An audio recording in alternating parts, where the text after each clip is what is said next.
नमस्कार विद्यार्थियों। प्रथम वर्ष इतिहास में मैं डॉक्टर शिल्पा मेहता, सहायक आचार्य इतिहास। आज आपके साथ जिस विषय के ऊपर डिस्कस करने वाली हूँ वो है अशोक का धम्म। जैसा कि आप सब जानते हैं, मौर्य साम्राज्य का सबसे चक्रवर्ती सम्राट जो था वो था अशोक, और अशोक का इतिहास में स्वर्णिम नाम उसके इस धम्म की वजह से ही लिखा गया है। आखिर अशोक का धम्म क्या है? सबसे पहले हमें ये भी ध्यान रखना होगा कि ये धम्म है, धर्म नहीं। अशोक ने बौद्ध धर्म को स्वीकार कर उसको आगे बढ़ाने का कार्य उसके द्वारा किया गया था, लेकिन अशोक का जो धम्म है वो उसके धर्म से बिल्कुल अलग है। अशोक ने अपनी प्रजा के नैतिक उत्थान के लिए जिन सिद्धांतों को प्रतिपादित किया था उन्हें ही अशोक का धम्म कहा गया है। अर्थात ये कि अशोक ने कुछ ऐसे नियम बनाए थे, कुछ ऐसे सिद्धांत बनाए थे जिससे वो अपनी प्रजा का नैतिक उत्थान करना चाहता था। अशोक ने शब्द का प्रयोग तत्कालीन सामाजिक तनाव और संकीर्णवादी झगड़ों को समाप्त करने तथा विशाल राज्य के भागों के मध्य सौहार्दपूर्ण संबंधों को विकसित करने के लिए प्रतिपादित किया था। अर्थात ये कि उस समय जैसे जो राजा होते थे वो आपस में युद्ध करते रहते थे, और इसीलिए उस युद्ध को रोकने के लिए जो जनता है उनमें आपस में उनके मनमुटाव को रोकने के लिए अशोक द्वारा इन सिद्धांतों का प्रतिपादन किया गया था।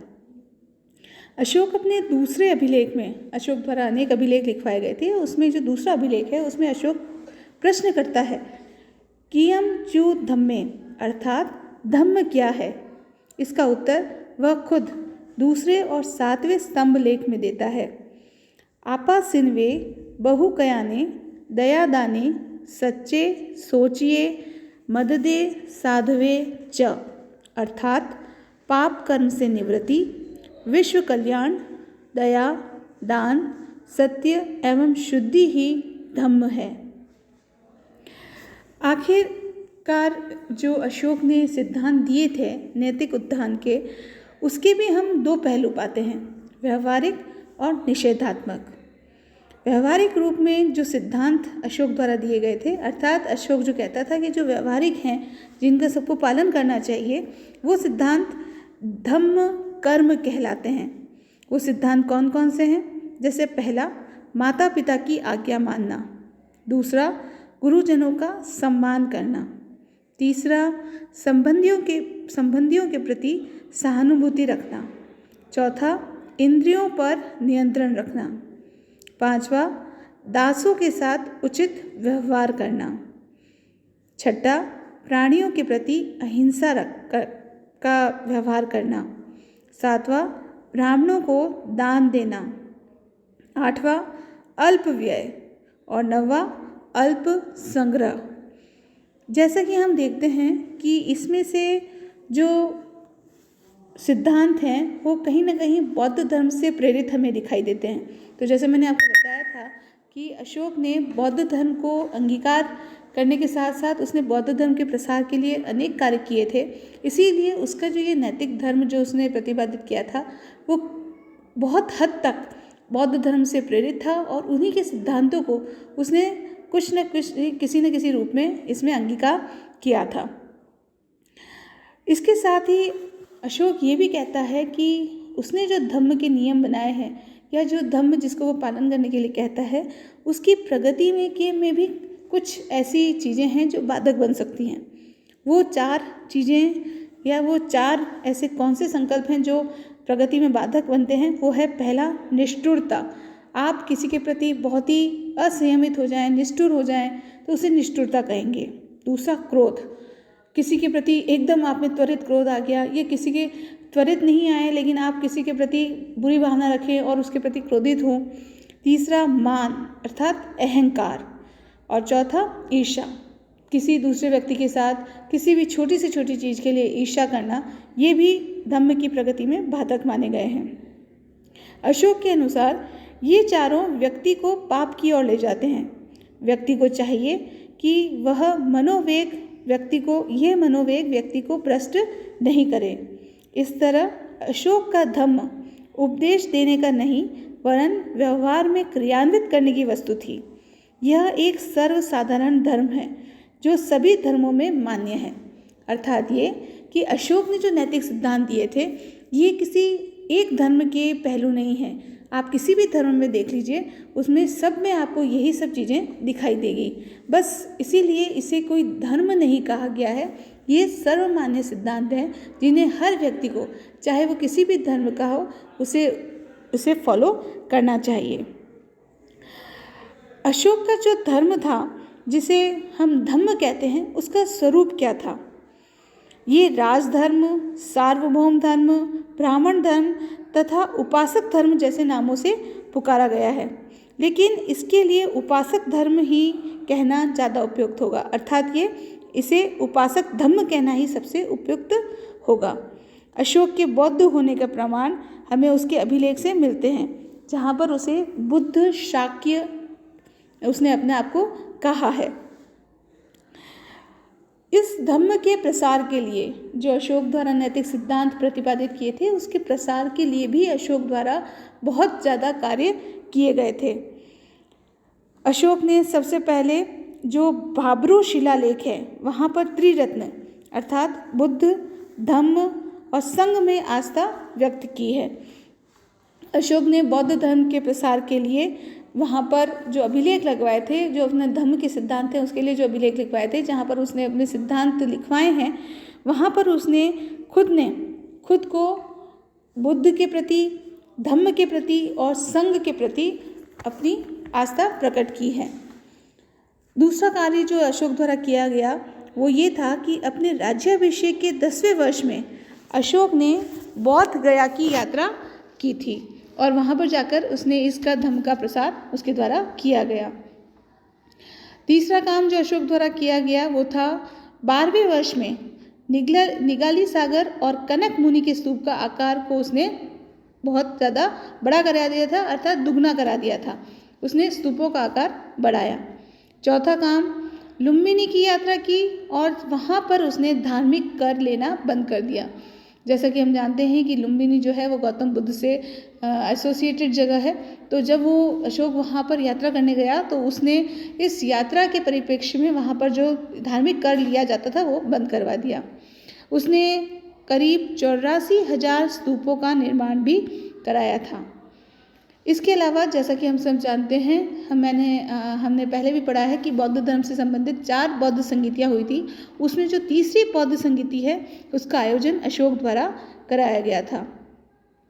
और अंत तो नहीं कह सकते, इसके अलावा भी अशोक ने बहुत कार्य किए, लेकिन जो विशेष कार्य थे उसमें एक ये था कि स्तंभों पर बौद्ध प्रतीक जैसे कि बैल, शेर, अश्व, हाथी उसके द्वारा बनवाए गए। अतः ये हम कह सकते हैं कि अशोक का जो बौद्ध धर्म था उसके प्रति उसको बहुत गहरा अनुराग था और इसीलिए उसने इस बौद्ध धर्म को लेकर ही अपने धर्म को प्रतिपादित किया था। लेकिन अब एक प्रश्न ये भी उठता है कि ये जो अशोक का धर्म था, अशोक का जो धम्म था, क्या वही बौद्ध धर्म है या वो उससे अलग है? जैसा कि मैंने अभी शुरुआत में भी आपको बताया था कि जो अशोक का धर्म है ये नैतिक सिद्धांत हैं।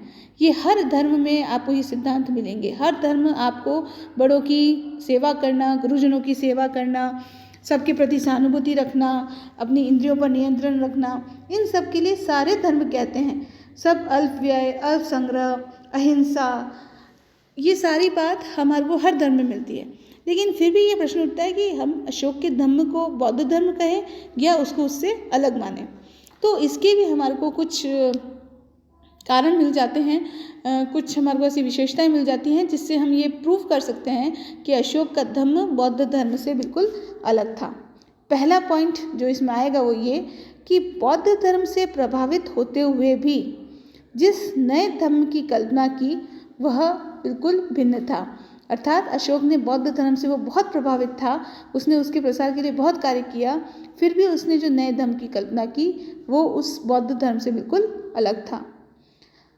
दूसरा जो पॉइंट है वो ये कि धम्म में 4 आर्य सत्य, अष्टांगिक मार्ग, निर्वाण की कल्पना नहीं की गई है। जैसा कि आपको ध्यान होगा, हमने पढ़ा था कि बौद्ध धर्म के कुछ जो सिद्धांत हमने पढ़े थे उसमें हमने 4 आर्य सत्य पढ़े थे, अष्टांगिक मार्ग पढ़ा था, निर्वाण के बारे में पढ़ा था।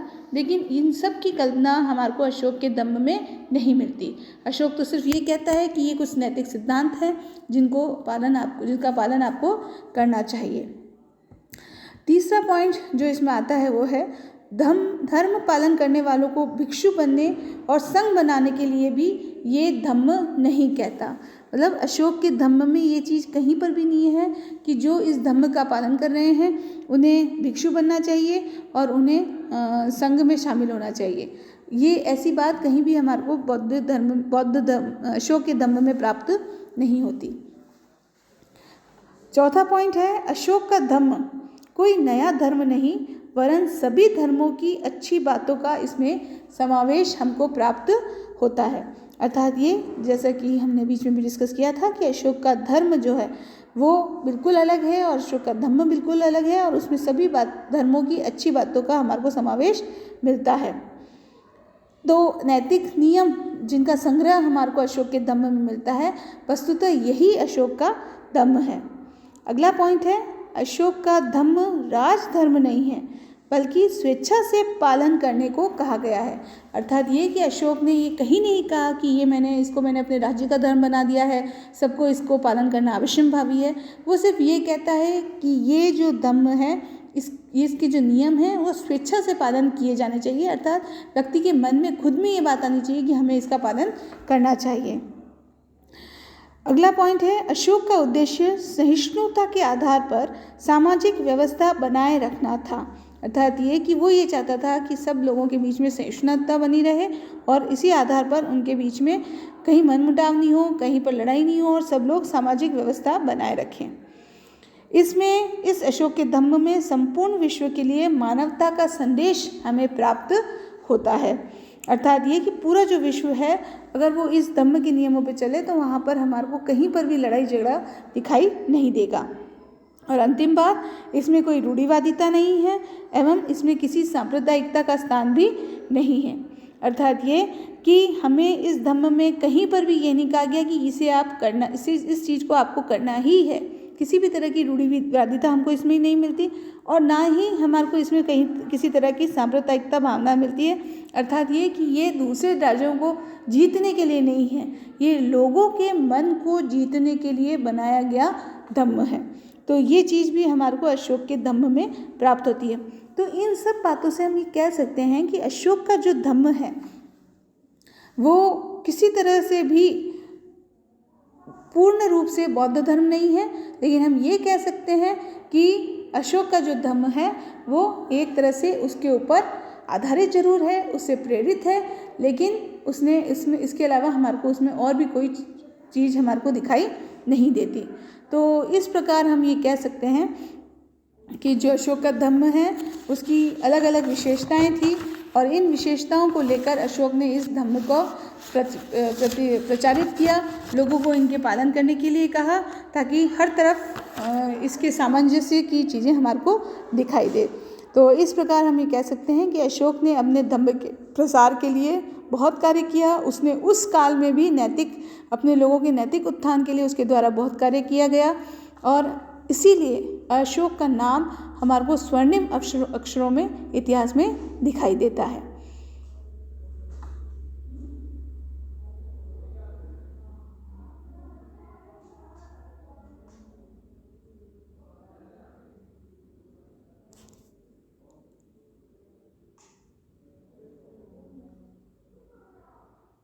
धन्यवाद।